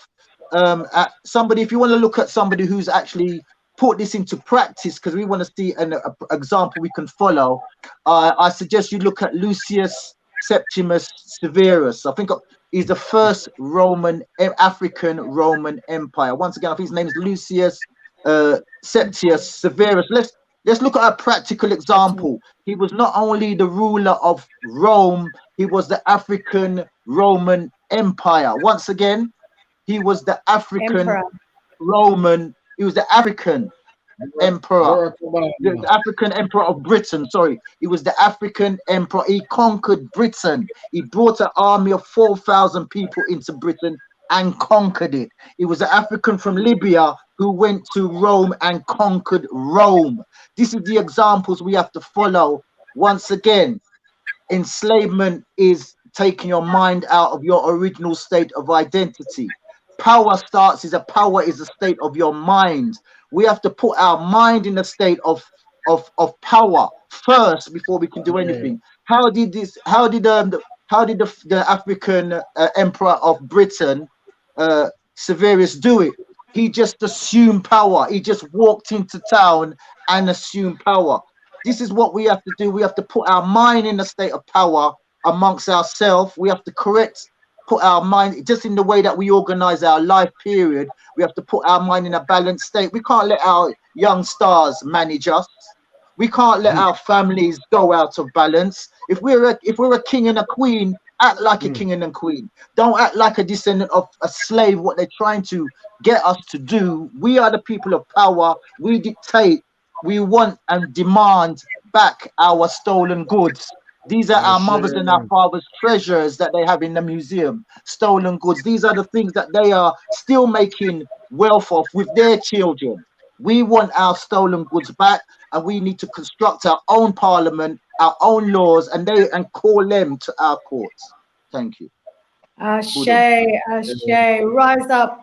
Rise up, rise up, brother Jammers. Definitely agree with you on that. And because I was picking up a little bit of a contradiction actually in the conversation, and I suppose it's one that we need to address really, because on one hand, you know, we're hearing about bringing our case to them, you know, it's a state of mind. And let me start with the mind first, actually, because we've been talking about that on my show with Brother Franklin, and we've been talking about the need and the importance for us to emancipate ourselves from mental slavery. We may have had the shackles removed from our hands and our feet and our neck, so we might have had the physical chains removed, but we now are talking about, you know, removing the shackles from our mind, you know, removing that feeling of powerlessness from our mind, that feeling as though, you know, we need to go to them for anything at all. Because if we rise up ourselves and elevate ourselves in our mind first,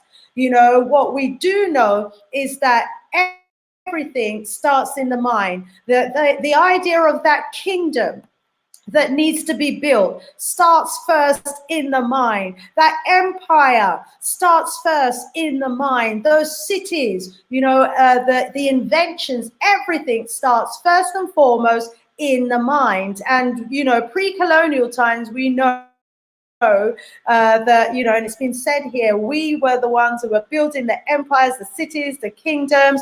You know, we had the first universities, the first medical scrolls, we were writing them, and they're still in existence today with over 2,000 different types of medical procedures or so that we were doing 5,000 years ago.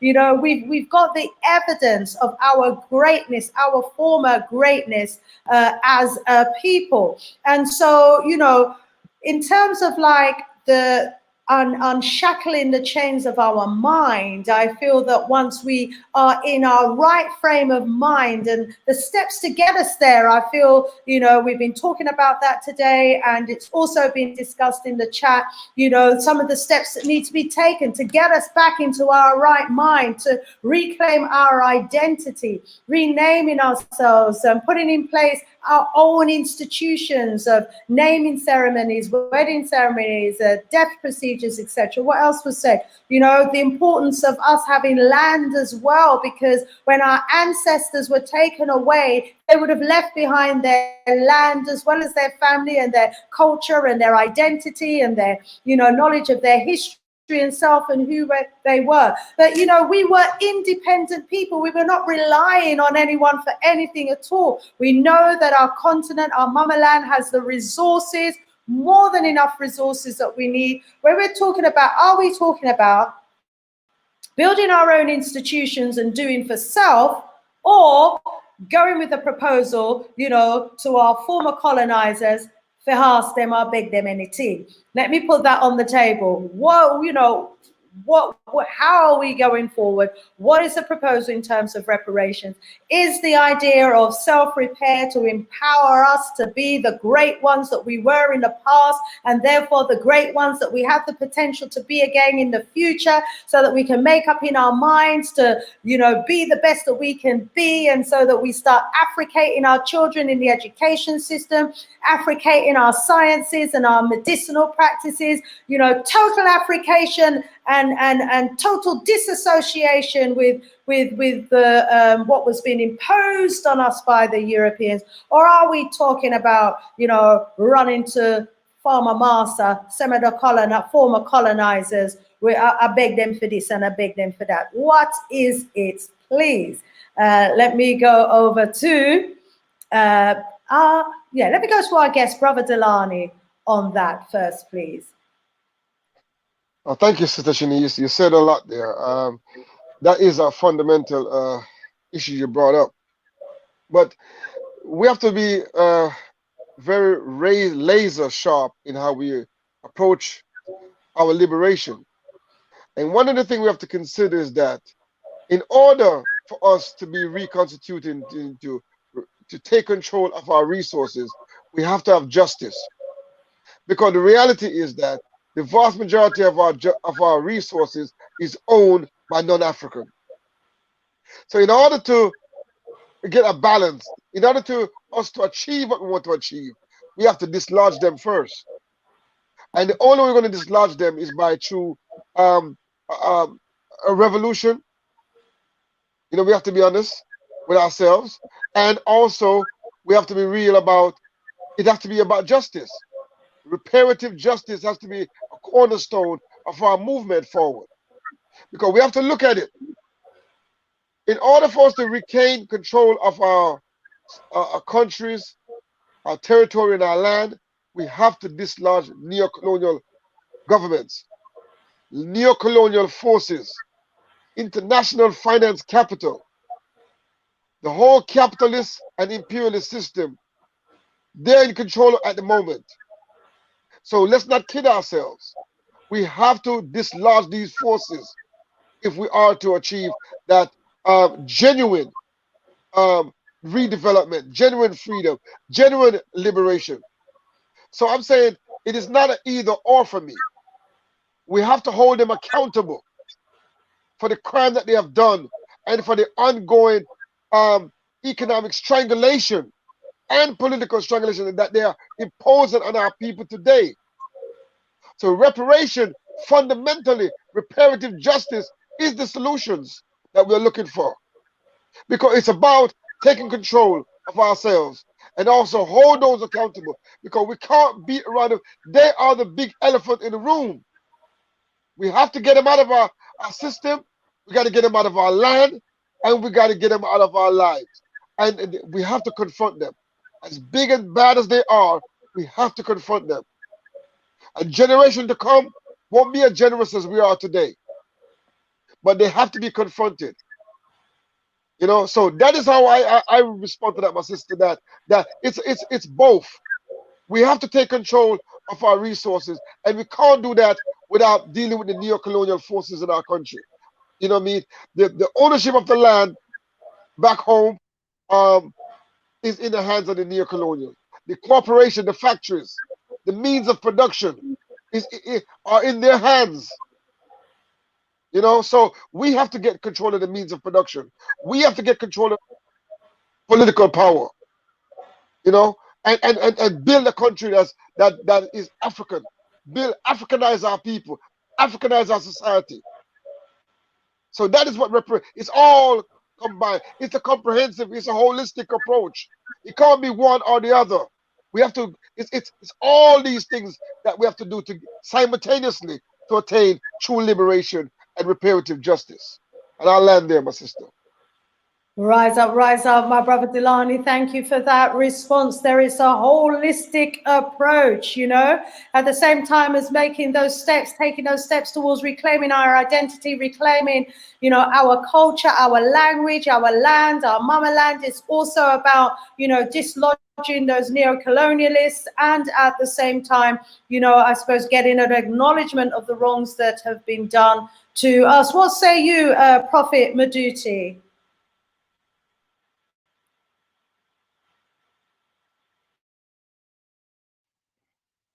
Yeah, so Tep, well, I just want to say I've enjoyed the contributions from the panel, and I've enjoyed the contribution from my brother Dulani, and all what has been said is paramount to the development of a reparatory solution. But as I said before, make no beans about it, reparations is something we're going to have to take. And a war is fought on many fronts. And so one of the most important fronts that we've got to fight first is within the African community, both the intellectual community and the grassroots community. We spend too many times arguing amongst ourselves, seeking, what can I say, notoriety, probably for how much we know about our history, how much we know about what we did in antiquity, and all these great things that we did. And we want to score points of each other instead of using that powerful brain of knowledge that we have, galvanizing it together and using it to propel it out there against our natural enemies. It is no use you and I sit on this platform yet. What we have been given the opportunity to do. And we have issues with members in our community. And then we don't want to try to repair that, because we then become hypocrites and we fall in the face of what we're trying to do. Sometimes some of the things that some of our people have done or said to us is painful, it's hurtful. But when all is said and done, Africans, all we have is us. We don't have nobody else. Nobody our friend, you know. Don't think the Chinese man is our friend. Come here, young brother Kwame mentioned about the Chinese, but the Chinese are not our friend. The Chinese is out for what the Chinese can get. Remember me tell you that. And they're a lot more shrewder, a lot more intelligent than the Europeans. There's make no beans about it. The Europeans have no monopoly on intelligence. You understand? They have a monopoly on wickedness. And as I've said many times before, when wickedness see the Europeans coming, wickedness run. You understand me? These are people that sit down and make bombs that burn your insides, that burn your skin, that leave buildings up and kill people and human life. You have to know the depth of who you're dealing with and how you have to deal with them. And so what we have to do, like Sister Shini said, we have to start Africating ourselves. We have to start changing the narrative, the language that we use. I remember many years ago, when I was about in my early 20s, I used to work for a very popular company. And we were sitting down in the mess one day, reading a newspaper. And I was reading this newspaper. I must have been about 26 at the time. No, I was 25 actually. And I was reading the newspaper, and it was about a kidnapping. And in the newspaper, I read, it said the kidnappers were looking a ransom. They were white-mailing the family. And the white boy, they said, no, you mean blackmail. I said, no, I mean white-mail. You know what I'm saying? And they were offended by what I said. But it was all right to make something that's evil and wicked and you taint it with blackmail. But the minute you change the narrative, everything changes. And that's what we have to do now. And so therefore, even this platform that we use, a lot of people listen to us, and it gives us the opportunity to express our views. And hopefully we would be doing repertory work here where people would be willing to come on the reparation train, yeah, buy a reparation train ticket, yeah, and travel with us to reparations land. These people know them owe us. They owe us more in deed than they owe us in finance. But we have to tell the story to our children. But they're not going to tell the story to our children for us. And if they do, they will corrupt it. So when we're dealing with reparations, the first thing for me at the moment that is possible, like what Brothe Dulani was saying, there's practical things that we can do right now in this time, in this moment where we are. And one of those things is we can have, what was that thing they did in South Africa that was quite disgusting, but I get it. Truth and reconciliation, right, amongst ourselves. That's what we need, because too many of us are fraternizing with the enemy. Too many of us are feeling that because you've arrived in a particular position, you are not answerable to your community. And we must be answerable to our community for our actions. That's part of repairing the damage. Repairing the damage is teaching your children tell them the truth about how they arrived where they are. And don't quick to sell your children to the enemy. So yes, we have to send them into certain institutions, what they run, but until we have our own institutions, then we must debrief them before them go there and debrief them when them come back. That's Africating them. And that's it. Okay. Hotep, rise up, Prophet. We are 4 minutes away from the top of the hour. We've had a request from a brother to jump on. If he comes in quick enough, we can give him a couple of minutes of the last 2 minutes or so of this discussion. But the good news is that we will be continuing this discussion next strong. Brothe Dulani, we booked him for 2 strong. So, you know, we managed to get him for a couple of shows. Thank you so much for giving up your time, my brother. And it's been such an important discussion that we've started having. I mean, I'm certainly coming away with a greater understanding in terms of what we mean when we're talking about repair. You know, it's those incremental steps that each and every one of us can be taken and ought to be taken towards reclaiming, you know, our identity. Rise up, brother jammers, reclaiming our culture, reclaiming knowledge of our history and our past and who we are, reclaiming our culture, cultural pride as well, reclaiming our land, you know, working towards, you know, dislocating those neo-colonialists and the corporations that are continuing to exploit Mama Africa, you know, to be clear about our agenda, about how we go forward as a people. You know, it's all part of the repair, because we ultimately want to get ourselves, you know, in a position where we are advancing as a continent, just as President Magufuli was doing before they took him out. He was a shining light and an example, you know, of what can be achieved and what can be accomplished on the continent if we were just left alone to get on with it. And that's an important piece of work indeed. So let's give everyone 1 minute, starting with Brother Kwaku. Oh, sorry, yeah. Sister Shanice, what I wanted to do, I just wanted to do a correction for Brother Jammers when he mentioned about Lictus Septimus Severus. Yeah, just a bit of information that Septimus Severus is actually buried here in Britain, in York. He came to notoriety, and he actually rose up through the Roman ranks.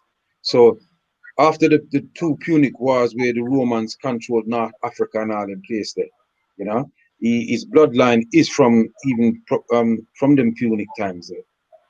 So he came up around about 193 after the Common Era, and then he died in 211. But he's buried here in Britain. Yes.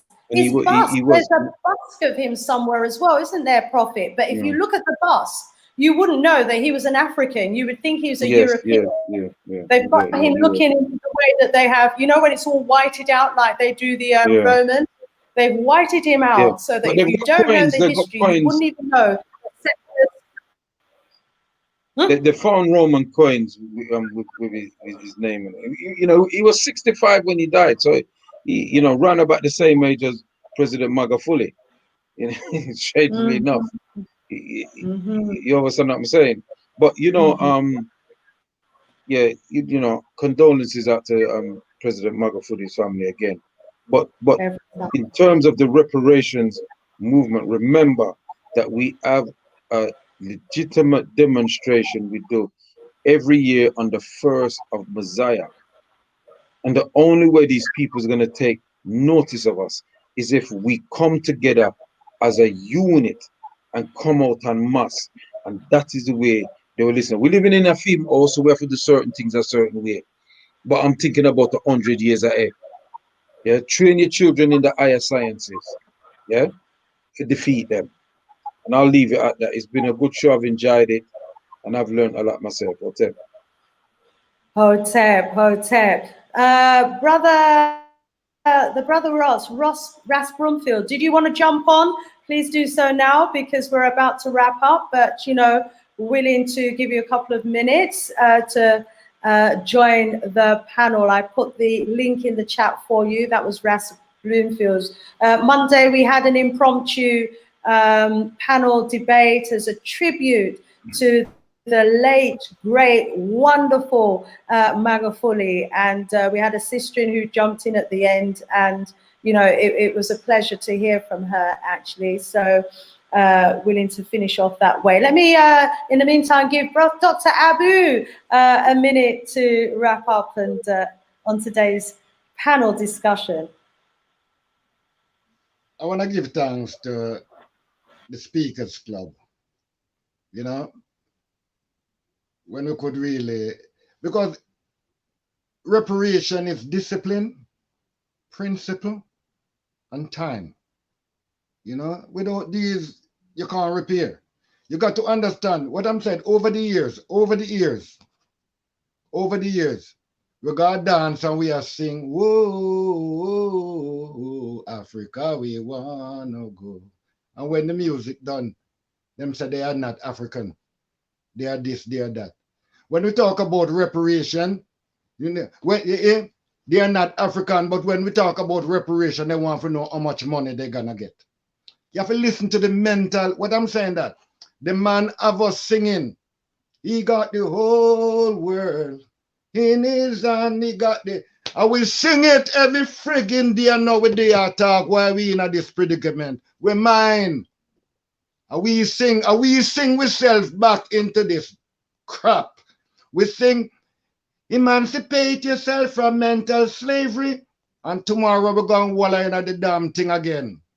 That's sickness. That's colonial virus. You understand? Reparation, for me, is 24/7. It's not the 1st of August, our bank holiday, our Marcus Garvey birthday, or these little seasonal thing. We are everyday people. And if we say we are dealing with reparation, that's where we have to then come out of the seasonal in crap. Wake up and repair ourselves. You understand? With discipline. That's what we need. We need friggin' discipline. Vodum. Rise up, Dr. Abu, on fire to the end. Hey, rise up. We need discipline. Yes, we do indeed. Brother Jammers, over to you, my brother. Our brothers, the Moors created a game called chess, you know, to advise us how to move against an enemy. You know, we have become lawless amongst ourselves, following other people's laws. We need to have our own law, our own code of conduct amongst ourselves. If we can't get that right, we're not going to be able to create the institution, the community. So we have to create a law. We have to live by our own code of practice, what we devise for ourselves.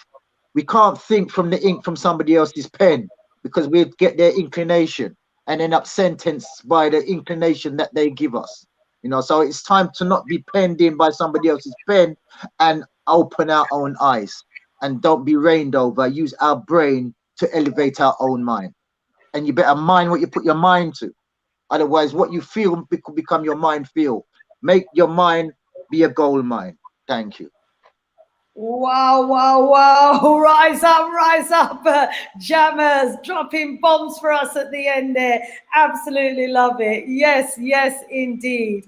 Brother Dulani, let me give you a minute to just wrap up here. We've gone over by 5 minutes, but, you know, that's okay. We can accommodate that. Yes, let me say it's been an honor to be here. I feel at home. I feel like I'm amongst family. So yes, it's an honor. I'd like to give out some details for those who want to get involved in the reparation movement. A phone number to contact is 079-22-035-446. I'll give that number again, 079-22-035-446. And that's the number you can call, you can WhatsApp, you can text to get more information on how you can get involved in the year-round movement and the year-round campaign, because there's work taking place behind the scene every day. Also, the website is reparationsmarch.org. So reparationsmarch.org. Also, the stopthemangamisa.com is another beautiful website with a lot of scholarly work. On the Ubuntu Gatla, talking about the International Tribunal of Indigenous People, will be sitting as judges and will be judging the case of reparation. So that will be unfolding, and look out for that. Mahat Ubuntu will be the new superstructure, philosophical, legal superstructure for a new Africa based on Mahat and Ubuntu. And so there's a lot of work taking place to formulate an African identity, an African legal system, an African jurisprudence. So look out for a lot of these works, and they are being done. The heavy lifting are being done behind the scene, and you can get involved as well. So thank you so much, Shanice. And next week we can get more into the dynamics of the reparation movement. But thank you, Prophet and Jammers and Dr. Abu. It's been an honor in the honorable spirit of our great and mighty African ancestors, Hotep. Hotep. Thank you so much, Brother Dulani. I want to thank everybody in the chat as well for joining us throughout the evening today. Rising up, Jakayan, one of our Galaxy presenters that's been in the house today. He's multitasking because he's also live on air at the moment. So he's obviously got us on one screen and playing the music on another. Rise up yourself, Jakayan. More love, more power, more voodoo to you, my brother. And yes, let me just post what he's got here for us as well. Thank you so much. While you're posting that, Sister Shanice, can I just while you're posting that, can I just let the people know that I'll be doing my radio transmitting talk show tomorrow at 9 p.m. to midnight on GalaxyAfriwe.com. That's GalaxyAFIWE.com. I'll be dealing with this particular subject as well as others, and so please do feel free wherever you are in the world to log on to GalaxyAfriwe.com, and I'll be transmitting it live over the Facebook, on Kweku Bonso as an ank. You just click onto that and you catch me live. Ashe. Rise up. Always a very great show indeed. And just to say that is 9 p.m. GMT time, okay? 9 p.m. to 12 midnight GMT time. I know we've got listeners from Bermuda, America, and Ghana, and different parts of the world that might be on a different time scale today. So do, and you can also Skype in and join the conversations on these radio shows, okay? Very interactive, great shows, great discussions all the time. I want to rise up, brother. 10 seconds. Go, but yeah. Yes. Yeah, go on. Yeah, I want to say that we have there's a Pan-African reparation action reasoning taking place on the Sunday, the 28th of this month, March, and between 6 and 9, and we'll be focusing on the role of women in the international social movement for African reparation. We'll be featuring women like Sister Jendai, Sister Esther, Sister Zebi, Marlene Ellis, and others who have been in the background doing all the hard work, the heavy lifting. A lot of women in the struggle, and we're gonna rise them up on Sunday, the 28th of March. Thank you. Thank you too. And so family, I hope that you got a lot from the discussion that we've been having today, and also from the comments and the contributions that we've been getting in the chat as well. I've been posted them up with, some brilliant contributions via the chat. So, let's all go down the road together, to repairing ourselves, reclaiming back our culture, our identity, our language, our naming ceremonies. Let's start doing the work towards self-repair. Let's also be visiting the motherland. If you're in the UK, Miss Sarafia, right now, £5,000 fine if you decide to leave out right now. What a thing. But when you get the chance, left out of Babylon, find yourself back at yours, and let's start working together with our brothers and sisters on the continent, to start reclaiming what's ours and start rebuilding. Not start, we're already rebuilding, but to help and contribute towards the rebuilding, the redevelopment of Mama Africa land. Because as Africa rises, we all rise. If Africa is strong, then we will be perceived as strong around the world. So do join us again next Wednesday, same time, from 8 p.m. through to 10 p.m. GMT time. Be disciplined, as Dr. Abu would say. Come on time. We want to see you from 8 o'clock sharp. Family, what things to discuss. We're going to continue with the discussion. Repertory justice. Yes. Asante sana. Asante sana. Reparations we want. Reparations, family. More love, more voodoo. Voodoo. One love. One love. Hey.